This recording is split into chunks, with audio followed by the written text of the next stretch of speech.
My guest today, Dr. Thomas O'Brien, is an internationally recognized and sought-after speaker and workshop leader specializing in wheat, its impact on health and the development of autoimmune diseases as they occur inside and outside of the intestines. In November, in 2016, Dr. O'Brien released Betrayal, the autoimmune disease solution they're not telling you, an investigation into the global effects of issues underlying the autoimmune system and chronic diseases. Over 500,000 people worldwide have watched the docuseries. And just to let you know, driving back from North Carolina this weekend, I listened to it all. You know, that's what I did during my 14-hour trip driving back from North Carolina. I listened to your whole docuseries. And like I said, it was fascinating. So, and hopefully we can kind of circle back to that a little bit. Tom holds teaching faculty positions with the Institute for Functional Medicine and the National University of Health Sciences, my old MATA, obviously. He has trained and certified tens of thousands of practitioners around the world in advanced understanding of the impact of wheat sensitivity and the development of individual autoimmune diseases. His 2016 groundbreaking book, The Autoimmune Fix, won a National Book Award and ranked first in several categories on Amazon. Dr. O'Brien is founder of the Doctor.com and a visionary behind the Gluten Summit. And just kind of a little, the Betrayal series, like I said, was fascinating. I thought I knew a lot about autoimmune illness and what little kind of information that I had, but between your Betrayal series and your the Autoimmune Fix, I was blown away with what I didn't know. And so I thank you. I thank all of your, dozens and dozens of guests, that did that series for you, because it definitely enlightened me and educated me tremendously, not only in autoimmunity, but, the causes, obviously going back to the intestine, the environment, the lifestyle, things like that. So thank you for doing that, because it really enlightened me in terms of what I didn't know in terms of the autoimmune spectrum, and how the microbiome in the gut plays such a role in that, and what I can bring to my clients and to my patients. So kudos, you guys. Well, let me just comment on that, if I may. Thank you very much for the compliment. And unfortunately, that is the situation in healthcare today, that our medical doctors, a survey done by the American Association of Autoimmune Diseases and related disorders, they did a survey of general practitioners, and they found that the average training in medical school on autoimmunity was 2.5 classes in their 8 years of medical school. 2.5 classes. That's not 2.5 courses. Classes. That's 2.5 classes. So our doctors just have not been trained on this big picture. And hopefully in this interview today, what everyone will understand is how important it is to just consider this mechanism. Is this going on in my body? Right. And to follow up on that, when you talk about that training, they probably get as much, if not less, nutritional education. In terms of, just what's a carbohydrate, a protein. I mean, they probably even get less education or training in nutritional protocols. Well, you may remember when you and I both were practicing in Chicago many years ago. Yep. I was president of the Chicago Chiropractic Society, and right. we pushed for the legislation. In the state of Illinois, the Medical Licensing Board covers medical doctors, chiropractic doctors, and osteopathic doctors. It's the same board with the same requirements to sit for a licensing exam. Right. And there were no requirements for nutrition courses at all for any doctor to sit for the exam in the state of Illinois.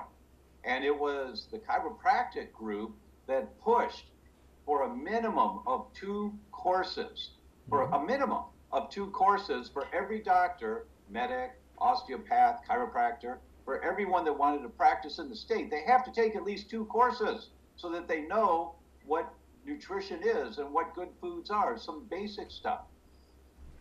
And two courses being what? Maybe an hour long?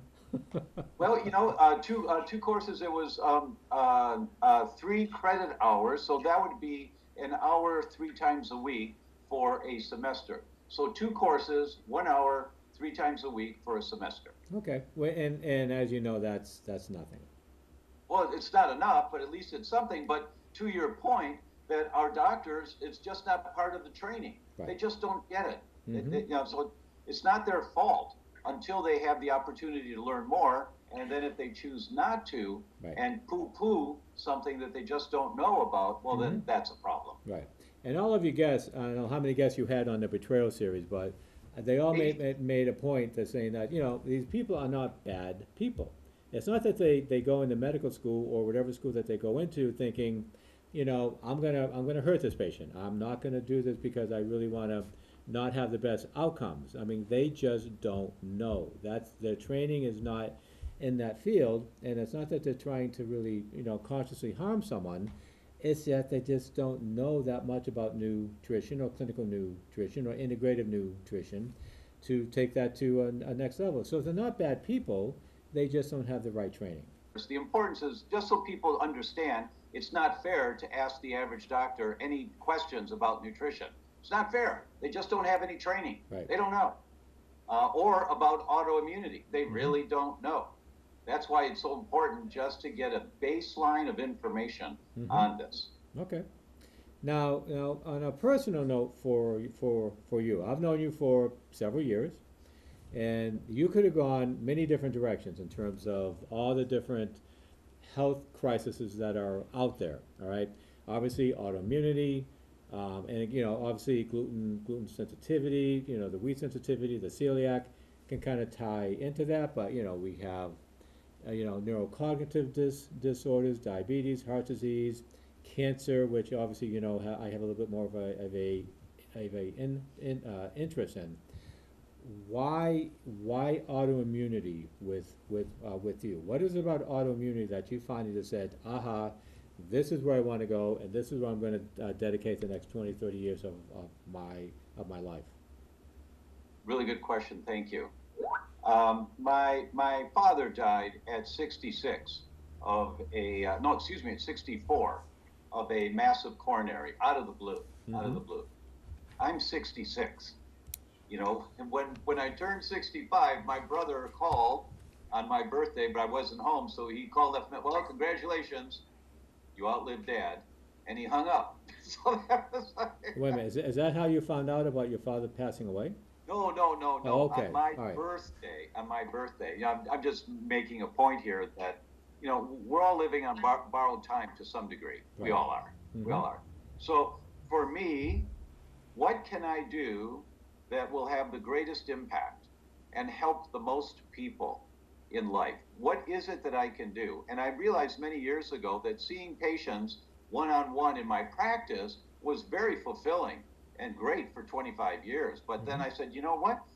So many of my colleagues aren't familiar with this information because I'm a geek. I've been reading these studies week after week after week, year after year after year. And so I've accumulated a lot of information. And you know, I really want to share this with my friends. And so I decided to talk about it, to give a talk, a lecture. And I started in 2004 with the International American Academy of Clinical Nutritionists. And that's where it started, and people were just so blown away. And it was such a paradigm shift for people, for the doctors. They just changed the way they thought about wheat. When I did this presentation, I realized that this is a venue, this is a vehicle where I can reach hundreds of people at one time who all reach thousands of people every year.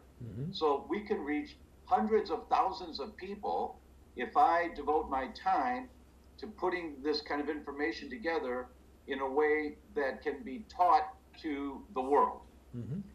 So as I did that, and as I learned more and read more, the problem is not wheat. Wheat's not, so it gives you, it gives you a little tummy ache. That is not the problem. The problem is when you develop a sensitivity to wheat, it's going to manifest wherever the weak link is in your chain. You pull at a chain, it breaks at the weakest link, always. Right. It's at one end, the middle, the other end. It's your heart, your brain, your liver, your kidneys, wherever your weak link is. That's where the chain's going to break. So, and that's determined by your genes and how you've lived your life up to this point, meaning it's called your antecedents. Right. What has set you up? If, for example, if you eat tuna fish 3 times a week, you're going to have a problem with mercury. You know, that's an antecedent. Right. And then your genetics, if you have genes to have vulnerability to brain dysfunction, the mercury may accumulate in your brain, and that's where it's going to show symptoms. Yeah. And you've got brain fog, and you don't remember properly, and you start to lose brain function. So pulling at the chain, it's going to break wherever your weak link is. That's the problem with wheat, because wheat sensitivity is the pull on the chain. So the first rule of thumb is stop pulling on the chain. So your genes are important in autoimmunity. The research says about 30% of autoimmune diseases are determined by your genes. Right. The rest of it, the majority of it, is what's called epigenetics around the genes. What's happening around the genes? What are you putting in your mouth? What kind of air are you breathing? What are you putting on your body? What's happening around the genes that turns the genes on or turns the genes off? That's called epigenetics. And so the whole world of autoimmunity, because the vast majority of autoimmune diseases can be controlled, and the words that the scientists use is arrested. You can arrest the development of autoimmune disease when you take charge of these epigenetic factors. And the most important one is what's on the end of your fork. That is the most important epigenetic factor, because what you put in your mouth goes into your gut, and that is what turns genes on or turns genes off. Right. There's more to it than that, of course, but that's the primary one, Okay. is what's on the end of your fork.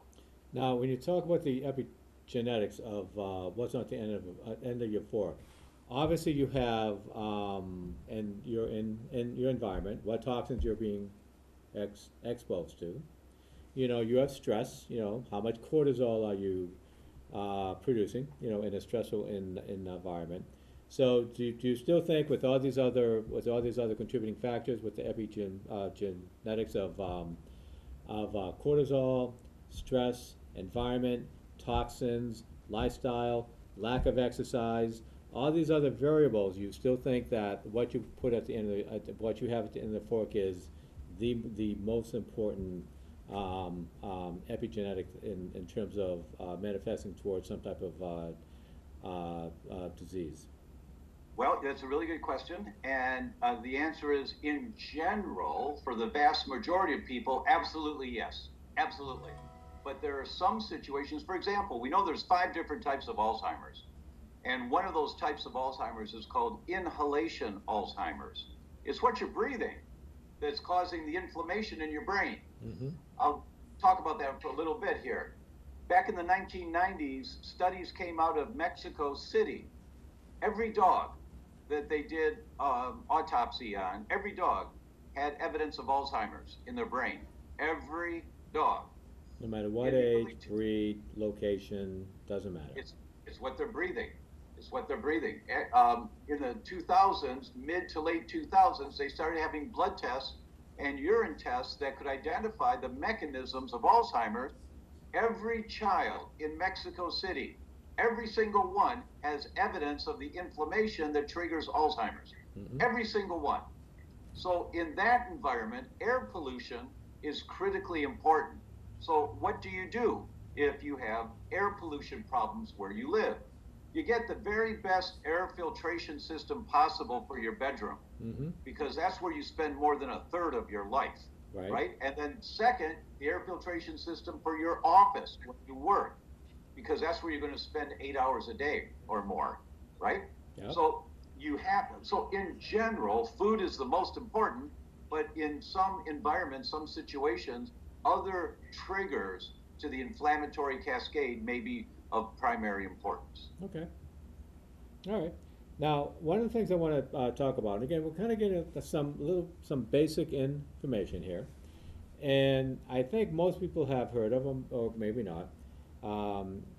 The innate immune system as compared to the adaptive immune system. And I think some people read it, but they don't kind of really know what exactly that means. So if you could just kind of explain to people, what exactly is our innate immune system as compared to an adaptive immune system? Uh, Mrs. Patient, your immune system is the armed forces in your body. It's there to protect you. There's an Army, an Air Force, a Marines, a Coast Guard, a Navy. There are many different branches to the immune system, all designed to protect you. The first responders, the local community police department, the first responders are called the innate immune system responders. They come out, and if there's a problem, they've got these six shooters, these pistols, and they can fire their chemical bullets to destroy whatever the threat is. But when they are outgunned and they don't have the ability to deal with whatever the threat is, now they've got to call for backup. When you call for backup, that's called your adaptive immune system. The body has to adapt because there's a big threat here that the local police department can't handle, the innate immune system can't handle. So when the adaptive immune system is called out, those are called antibodies. Right. And antibodies don't carry six shooters. They carry high-powered rifles. And one of the branches of the adaptive immune system in the brain is called the glial cells in the brain. They first, the innate immune system gets going. If that doesn't do it, then the adaptive immune system. These guys have bazookas. Right, I remember you saying You just don't mess with these guys. So it's the most potent response that we can generate is the adaptive immune system. So the innate is the first one that's called out. You eat some raspberries with a little white fuzz on a couple of raspberries you don't see. Well, that's mold. So you eat mold, it goes down into your gut, and the immune system in your gut says, we got to fight that mold. We don't want that to get a hold inside of us, and it activates the innate immune system. When that's not going to do the job any longer, when mold has gotten a hold in your body, now the adaptive immune system has to come out. For example, I talked a little bit about air pollution. If you go on vacation, Mrs. Patient, and when you come home after a week or a little longer than a week, you have to open the windows to air the house out? Oh yeah. You got mold in your house. Absolutely. And you're breathing mold every day. Along with probably many other things. I'm sorry? I'm sorry, along with probably many other things that have built up in a closed-up house. Yeah. The outgassing of carpets, the paints, everything else that has kind of been trapped in there. Right. But you just want to check, do I have a mold problem here? Because if you're breathing mold every day, you can't tell. But when you're breathing mold, it goes right through the nostrils, right up into the brain.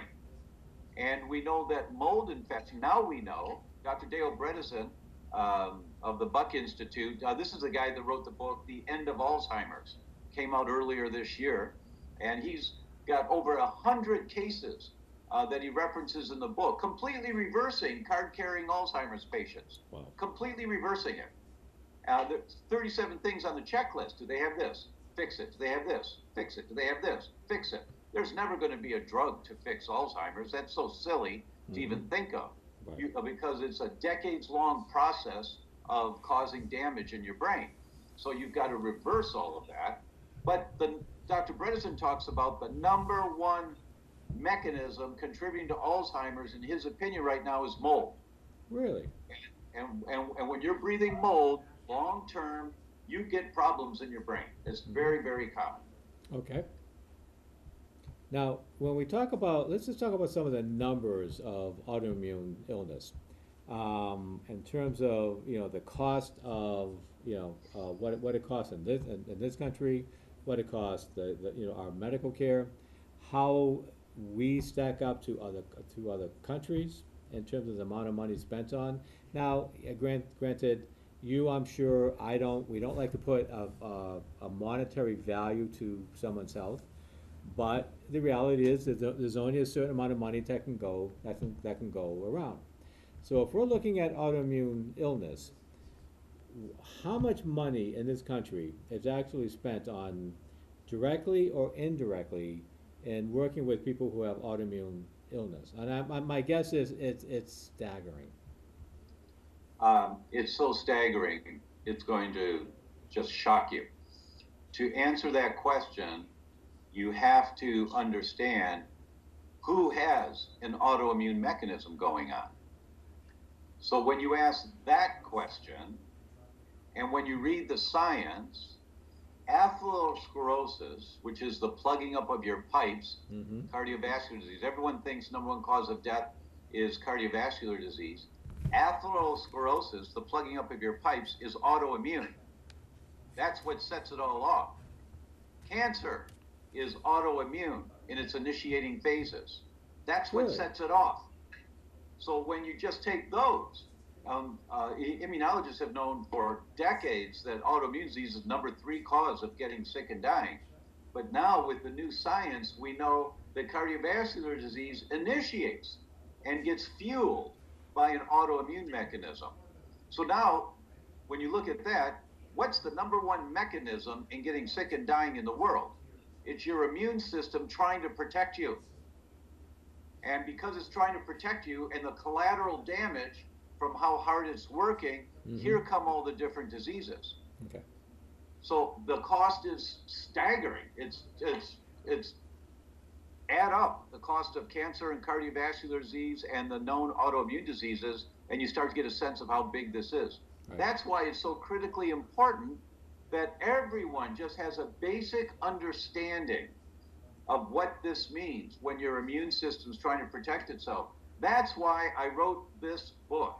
Shameless plug, shameless plug. I'm sorry. Fix. I read your book. I had the book. I had the cover. I was going to bring it in with me, and I forgot. But I finished it a couple weeks ago, and literally it took me 3 nights to read it. It's a fascinating book. Well, thank you. Thank you. And that's why I wrote the book, is so people could get the big picture and do an OMG. Oh, my God. I didn't know this. Is this why my son is getting so many ear infections? Is this why my husband can't lose weight even if we cut down his food dramatically? Is this why I have migraines? Is this why I've had recurrent miscarriages? The answer is yes, yes, yes, yes. So often. So when people have this big picture understanding of what autoimmunity is, then you start to understand, well, why is my body being triggered to protect itself? Where is it coming from? Then you start to understand it's all of the toxins in the environment. Here's the statistic in the Journal of Pediatrics. For every person in the United States, 250 pounds of toxic chemicals per person per day are being dumped in the U.S. That means for you and I, Dr. Harris, for you and I, that's 500 pounds a day. That's 10 50-pound bags every day of toxic chemicals are being dumped into our environment. Now, does that mean that we're taking in 250 pounds in our in our bodies, or it's just out there for us? What we get in our bodies every day is this tiny, minuscule amount that there's no evidence causes a problem, no evidence at all of the mercury that you take in, or the bisphenol A, the chemical that out of molds plastic, yep. Or the PCBs. There's no evidence that the amount you take in a day is a problem. There's a tremendous amount of evidence that when this stuff accumulates in your body, it's a huge problem. It's a huge problem. That's what your immune system is trying to protect you from most often, is the accumulated amount of toxins that we're absorbing. Here's an example. The Danish government spent 3 years of actively studying this topic. They had a commission of top scientists, and there was no politics in this, in the research on it. Should we recommend that women in a first pregnancy not breastfeed? Why would you ever think of not breastfeeding in a first pregnancy? because this woman, 22, 25, 28 years old, has had 22, 25, 28 years of accumulating minute amounts of toxic chemicals in her body. Yeah. These toxic chemicals, many of them are called endocrine disrupting chemicals, Absolutely. Yep. hormone disrupting chemicals. They Mhm. bind onto cells that love hormones. So in women, that's your breast. Mm-hmm. So women's breasts, before a first delivery, are loaded with endocrine disrupting chemicals. Now the woman has a pregnancy, healthy pregnancy. Now here's a side note. The Environmental Working Group published a study a few years ago that showed every child born in America has, on average, 180 toxic chemicals in their bloodstream at birth that aren't supposed to be there. I remember reading that in Betrayal, I believe. Yeah, I heard that. yeah, Yep. and those, many of those chemicals are brain toxins. Right. So baby is born really toxic right away. Every baby in the U.S., every baby. But now mom's body has gotten the message: start making some milk, start making some milk. So the lactating cells in the breast start making milk. Mm-hmm. Those lactating cells are loaded with all of these toxic chemicals she's been exposed to for 22, 24, 28 years. So the breast milk is highly concentrated in these toxic poisons, Okay. highly concentrated at levels that are dangerous. So 3 years, the commission studied this, and now the politics come in because here come the corporations trying to influence all this and say, there's no problem with this. This is fine. You know, you can't say that about women because it'll scare everybody and it'll cause a ruckus. So they finally came out and said, you know, the teeter-totter, the pros and cons, the pros and cons, it's more important to breastfeed than not breastfeed. Right. That was the conclusion. But that's a very poor conclusion to come to. The accurate conclusion is breast milk in a firstborn is very dangerous. Women of childbearing age need to detox before they get pregnant. Okay. They've got to clean their breasts out before they get pregnant. But nobody knows this. Yeah. And so very few people are doing it. Now, how does this relate to, I think, again, in your book, that how important colostrum is? You know, in the first 2 to 4 day, you know, after the baby is born, the mother's milk is more of a higher rate of colostrum. Now, Right. if those first few days are a little bit more toxic, how does colostrum fit into that? You know, should people? That's a really good question. Colostrum is critical. Critical. Every dairy farmer knows when a calf is born, you've got to give that calf colostrum or they die. Mm-hmm. You can't give them milk, the cow's milk. You've got to give them colostrum. Colostrum turns on the gene. See, every baby in utero has tremendous intestinal permeability Mm-hmm. because baby's living in this soup inside the womb. And you know, the eyes and the nose and down the esophagus, you know, down into the stomach and the intestines, and there's no boundaries. And it's just all flowing here. When baby is born, now colostrum comes in. The first 3 to 5 days of mother's breast milk is not milk; it's colostrum. Right. Colostrum comes in, and it turns the genes on in babies. Okay, baby, let's close that intestinal permeability now. Let's start building these cells to make enzymes because pretty soon food's coming down. And here's the blueprint of what the food's going to be coming from your mom. Here's the blueprint. Okay. So the body starts closing down the intestinal permeability, producing the digestive enzymes. The gallbladder starts getting ready to make bile to digest the fats. Here's the blueprint of the fats that you're going to get, baby. So these are the enzymes that we need. So the genes get turned on for all of these different functions.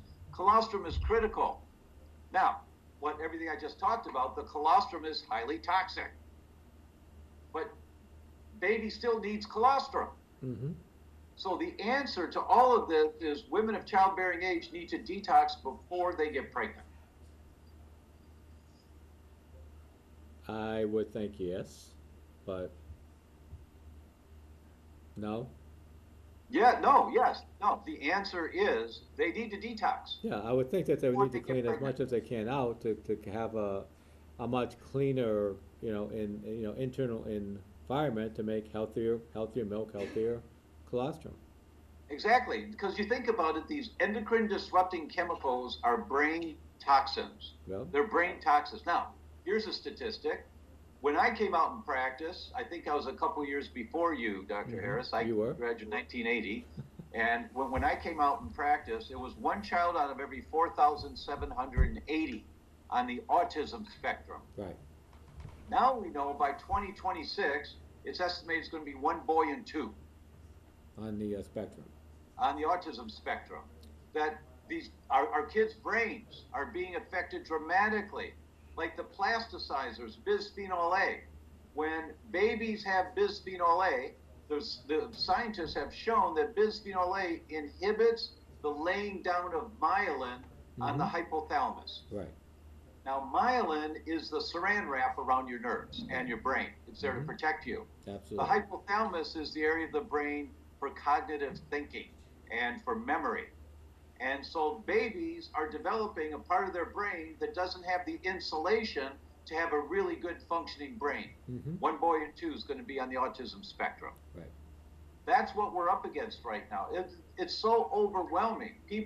I know that people listening to this are going, oh my God, what do I do? What you do is you get this book and you read the book, because we give you lots of little pearls of how to protect yourself, but then you also start asking more detailed questions of your doctors. Yep. And they won't know the answers, most likely. They won't know, but hopefully they'll search it out for you. Yep. So yeah, so anyone, they can contact you. We're gonna have your information at the end of the show, so they can contact you.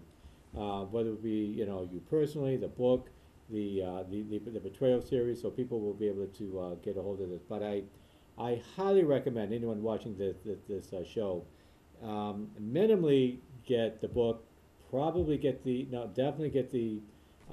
Betrayal series, and then kind of go from there, because it will definitely put the two pieces of the puzzle together, and I think it will help people in long-term health, and I think they'll be much better off for it if they kind of combine the two. You have done an incredible job, not only the authoring the book, but producing and working with the Betrayal series. So my hat's off to you. You have done an incredible job. And I really appreciate and thank you for being on this show. I think people are going to learn an awful lot. And Tom, thank you very much for doing this for me. Marvelous. Thank you so much. It was really a pleasure to be with you.